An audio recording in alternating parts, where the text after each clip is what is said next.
Hey guys, welcome back to White Guy Barbecues. This is the first video I've done in a while, but today we are going to do some barbecue spare ribs. Now, barbecue spare ribs are great eating as far as I'm concerned. Not quite as good as their baby back cousins, but pretty delicious anyway if they're done the right way. And also quite a bit cheaper too. I picked up, this is together one rack of ribs, and I got it for about $9, I think. So not too expensive. Great meal. Great profile for some low and slow barbecue. The first thing you're going to want to do when you open up these ribs is you're going to want to trim them up a little bit. You can see this one right here was actually trimmed up really well. This one here, not so much. What I'm going to have to do is trim off this piece of fat. I already started a little bit, or this piece of meat. It comes off tough, and when you start cutting it off, you're going to feel bad like you're wasting meat, but trust me, you don't want this flap of meat on there. You can tell when you look at this one, I already cut the flap of meat off, and then I'll stick a butter knife up under this membrane and pull that membrane off as well, so the spices I'm going to put on it will really get down into the meat. If you try and cook them like this without doing any butchering to them at all, they'll be okay, but they're going to be a little bit more tough than you want, and they're not going to have the flavor you want. So what I'm going to do is I'm going to cut this flap off, and then I'm going to remove both these membranes that are on the bottom. All right, so I'm going to do that, and then I'll be right back. Okay, we're back, and as you can see, I've kind of trimmed off that flap of meat that was up there. It's currently in my sink. And again, it looks like a lot of meat, but that's meat that you don't want on your ribs because it's not going to cook evenly, and it's going to take away from the rest of the ribs. I also removed the membranes from both of the bottom ends. If there is one thing that you learn from this video about cooking ribs, whether it be spare ribs or baby back ribs, it's to get that membrane off. It's just a little tiny layer of skin that goes over the backside of the bones, and not only will it keep from your spice rub absorbing into the meat, but what it's also going to do is act like a shield for the smoke once you put it on the grill, and you want that smoke to penetrate that meat and give you a nice crisp crust. Whereas if you leave that membrane, the smoke is just going to build up on that membrane, and it's going to make the membrane really, really tough and inedible. And so, I mean, even for it's a huge mistake that novice rib folks do, is accidentally, or just neglecting to take it off, leaving that on, and it makes a huge difference. Your ribs will taste 100% better if you take that membrane off.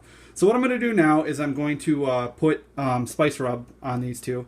I've got two different rubs. Any of you guys who've watched my other videos know I tend to like a more spicy barbecue, so I have a spicy rub. And then for my son, who's a little bit more a picky eater, he's only 5, so I just do kind of like a paprika, salt, brown sugar rub on one.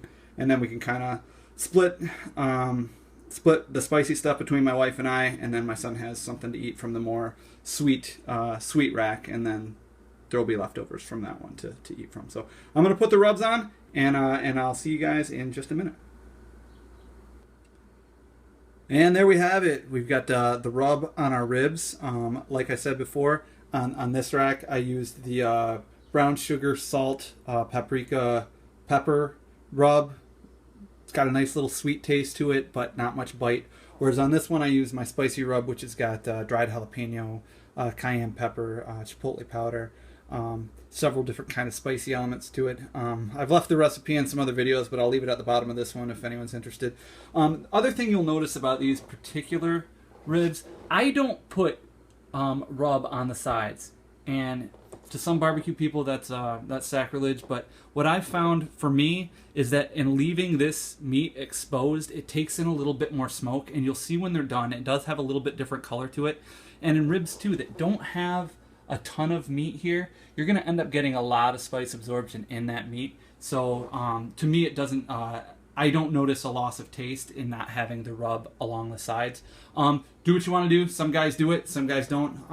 I particularly don't, but that's just me. But now I'm going to go take a look at the grill and see if the grill is ready for these ribs.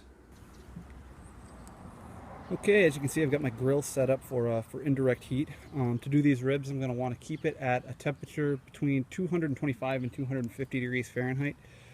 I'm going to air more toward 225 to 235. I think that temperature is the best to cook pork. This will be about a 4.5 hour cook. What I'm going to do is keep these on for 2 hours. and then I'll pull the ribs and wrap them in foil.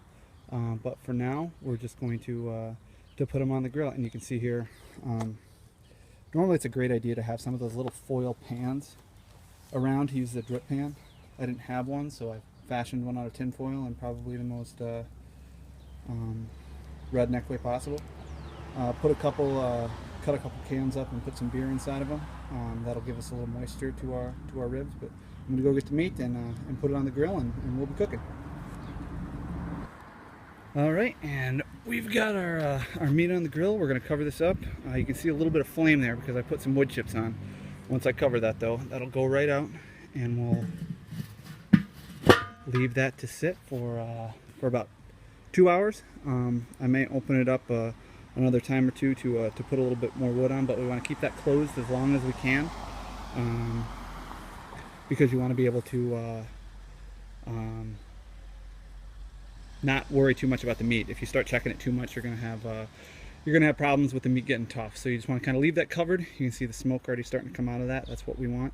So we'll leave that there for a few minutes, or for about 2 hours, and then we'll check on it again. All right, here we are 2 hours later. I've taken these off the grill so you can get a good look at how they're doing. They look really, really good. You can get in close. You can see that nice looking crust. This is the brown sugar one, and this is the spicier one. You can see how well they've cooked. You can also tell here we've already, I could pull that bone out if I wanted to.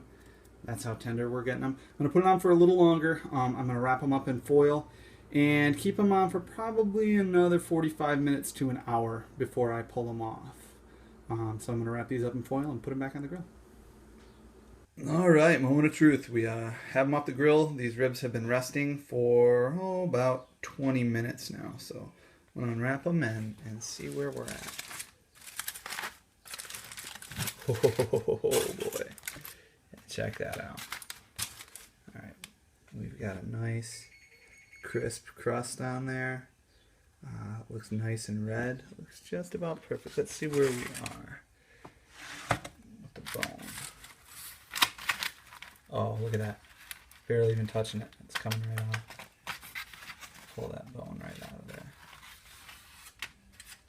See, pulls out almost clean. Got a little bit of fat still on there. Let's see how it tastes. Oh yeah, check that out. Nice pink, little smoke ring action. Looks good. Let me taste it. Oh yeah, that's good. Yep, it's worked out really, really well. So I hope you enjoyed watching, and hopefully I'll have some more videos now with the weather getting better. I hope to be doing a little bit more barbecuing, so hopefully we'll have more videos. All right, thanks for watching. Bye.